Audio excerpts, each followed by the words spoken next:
I know these people, the family from the market. I am glad to remember. How can I not with all their racket about chestnuts? Whatever has your precious father then, and your brother, Tiny Tim, and Martha weren't as late as last year's Christmas by a half an hour. Here's Martha, Mother. Martha, don't be such a goose. The champion goose, Martha. Well, where is he? I can see him. He's at the baker's cooking.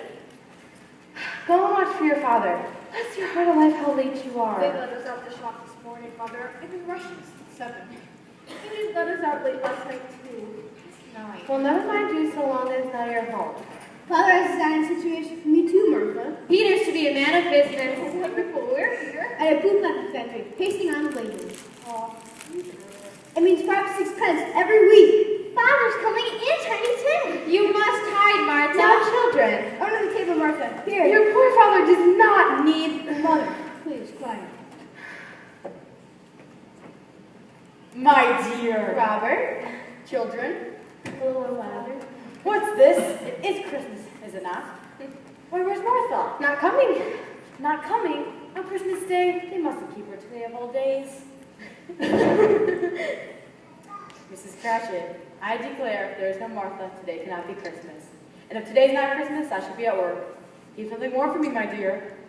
No, here's Martha, Father. No, Cratchit, she's here, look. Playing tricks on your old father. I was fooled for a moment. Children, it's time to fetch the goose. Come on, Emily. Martha, now tell me, are you making your mark in the world of ladies' hats? Please, Father, not a word about that, Mother. And how did Littleton behave? As good as gold and better. He seems so quiet. He gets thoughtful sitting by himself so much, that's all, my dear. But he does think the strangest things he's ever heard. He told me, coming home, that he hoped the people saw him in the church because he was a cripple. He said it might be pleasant to remember upon Christmas Day who made the lame beggars walk and the blind ones. No, Robert. But he's growing strong and hardy, don't you think, Martha? Of course he is.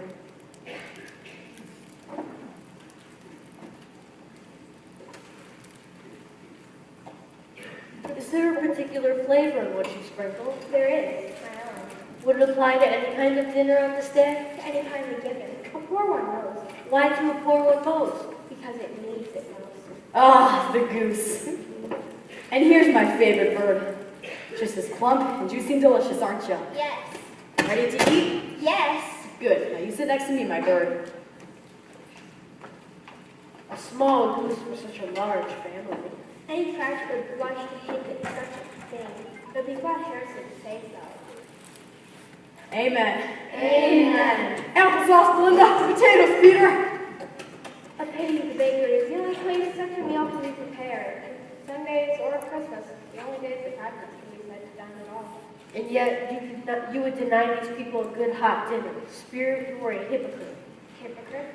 The Sunday observance laws seek to pass upon them will close the bakeries on the Sundays. No business on the Sabbath. You say, I keep these laws? It has been done in your name, or in that at least of your family.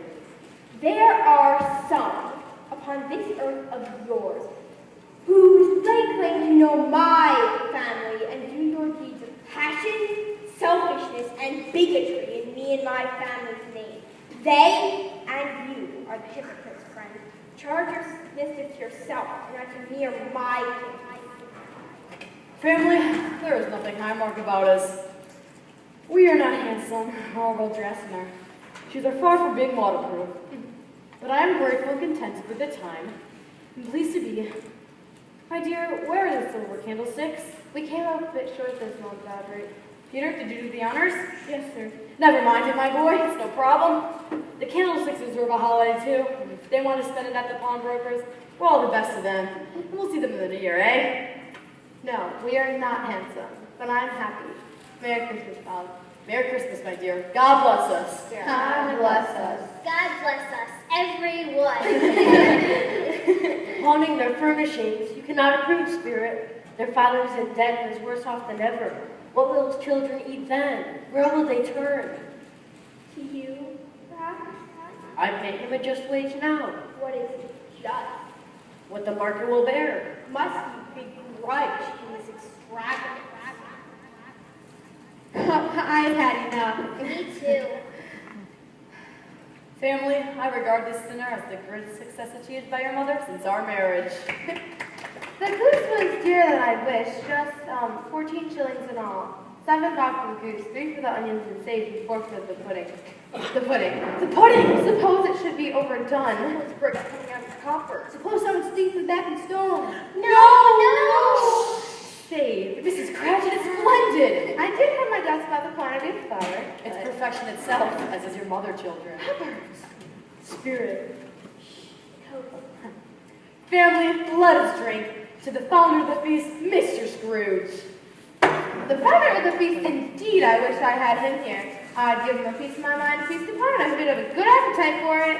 My dear, Christmas Day, the children. It should be Christmas, Robert, when one drinks of the health of such a stingy, odious, hard, unfeeling man as Mr. Scrooge. My dear, the children. You know he is, Robert. No one knows it better than you, poor fellow. My dear, I'll drink to his health for your sake in the days, not for his.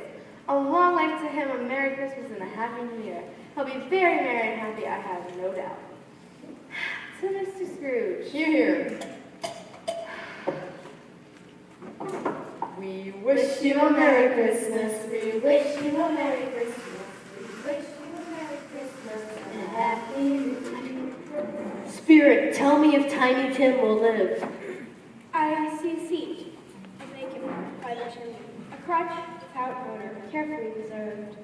If these shadows remain unchanged by the future, the child will die. No, Spirit, say it is not so.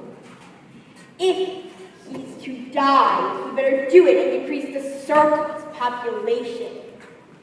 Man, if man you be at heart, drop your pious platitudes and you'll discover what surplus is and where it is. Is it up to you to decide who shall live and who shall die? It may be that in the sight of heaven you are less fit to live than this poor man's child.